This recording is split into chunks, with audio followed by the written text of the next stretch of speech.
नमस्कार, good morning सर्वांना. आज एक गोष्ट मी तुम्हाला सांगतो.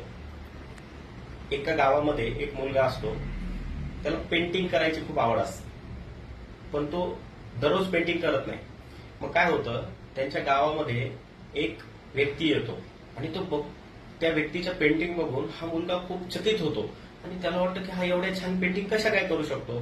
तर हा मुलगा त्या व्यक्तीकडे जातो आणि त्याला विचारतो की तुम्ही एवढ्या छान पेंटिंग कशा काय काढू शकता, काय विशेष आहे की ज्यामुळे तुम्हाला एवढे छान पेंटिंग जमतात. मला पण सांगा की तुमच्या पेंटिंगचं महत्व काय किंवा कशा पद्धतीने मला पेंटिंग जमतील.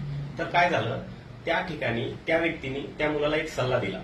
तू काय कर मित्रा, की तू दररोज 1 तास पेंटिंग काढत जा.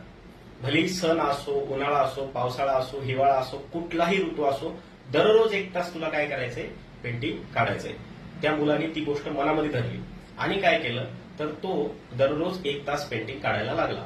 तर काय झालं, सुरुवातीला पेंटिंग खूप छान येत नव्हत्या, पण हळूहळू त्या पेंटिंग मध्ये अॅक्युरसी यायला लागली आणि त्या पेंटिंग सुंदर व्हायला लागल्या. 1 वर्षाच्या नंतर जेव्हा तो चित्रकार त्या गावामध्ये आला, तर त्याला धक्का बसला आश्चर्याचा आणि त्याला विश्वास बसेना की जो मागच्या वर्षी आलेला मुलगा होता, तो या वर्षी त्याच्या पेंटिंग एवढ्या सुंदर होत्या की त्या चित्रकाराला अक्षरशः जादू झाल्याचं एक त्याच्या मनामध्ये आलं की जादू सारखी फिलिंग आली.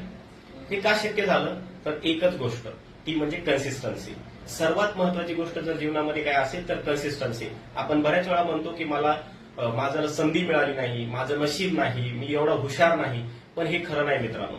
जर काही महत्वाची गोष्ट असेल तर तुम्ही सातत्यपूर्ण प्रयत्न करणं गरजेचं आहे.